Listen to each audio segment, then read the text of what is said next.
Many of you are wasting your time over what people think, over what you are living a life trying to please people, thereby leaving the purpose.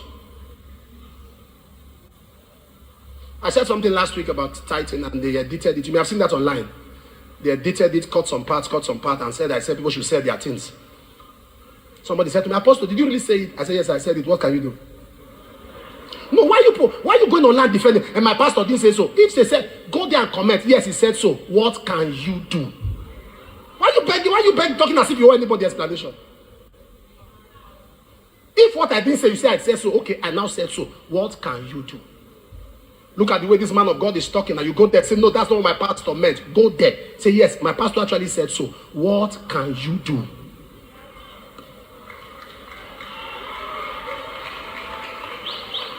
I looked at him and said, yes, if you say I said so, at this stage of my life, I became a millionaire at 19. I was 19 years when I had my first 4 million naira. 19. And what 4 million naira was then? Mama is seated there. I will give her money in bundles to keep for me in courtship. I was giving out cars before Omega started. So what are you talking about?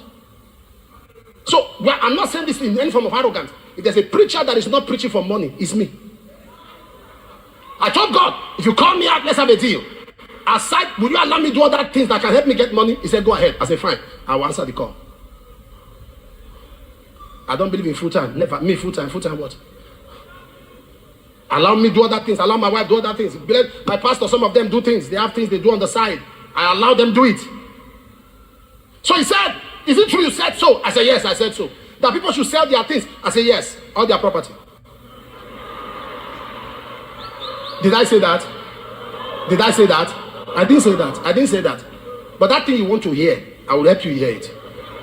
I never, how can I say, no, that's fraud. That's criminal. Telling people to sell their things, that's criminal. That's fraud. That's not how God operates. But since that's what you heard, okay, I said so. So now that I've said so, what can you do? Why did I go? Why did I buttress? Don't live life to suit people's expectations. Don't corner or curve your life to suit people's expectations.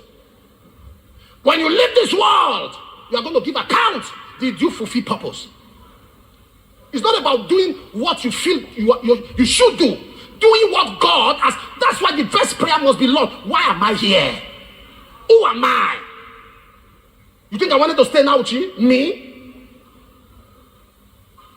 6 months. When God told me, carry your things, go to Auchi. I entered the vehicle. I stopped in Redeem Camp and I stayed there for 40 days. Begging God. Say, God, please, another place. Okay, I'll manage Bauchi. Because, you know, everybody should understand. All of us here, I don't know anybody who comes from a good village.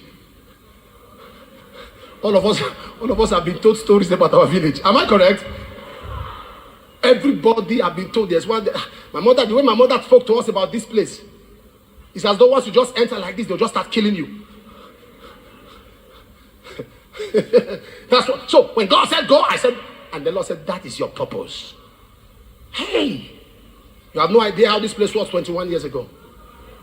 Someone has a shop now, and you are busy trying to rear or raise chickens and pigs, and God said, no, this is not what I said you to do. It's 9 hours. I called to the line of business, but this is what you. So it's important that you understand purpose and begin to know how to pursue that purpose with the knowledge of God. Because once you're that, the first thing you do when you discover purpose, you build your mind. Now look at that. Look at something.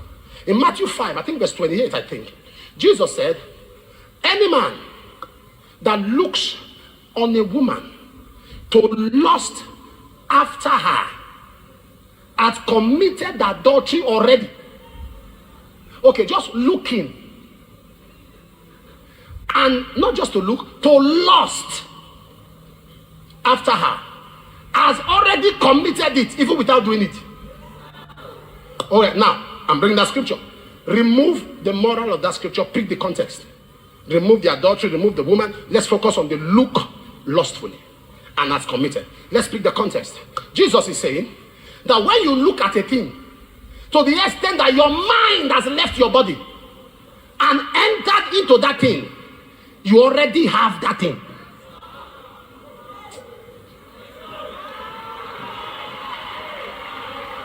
If you look at a woman lustfully, you look at her, you look at her height, you look at her legs, you look at her hands, you look at this, because in your heart, remove the morality, take the context. If you look at success, you look at the height, you look at the depth, it means that you have already committed the sin of success.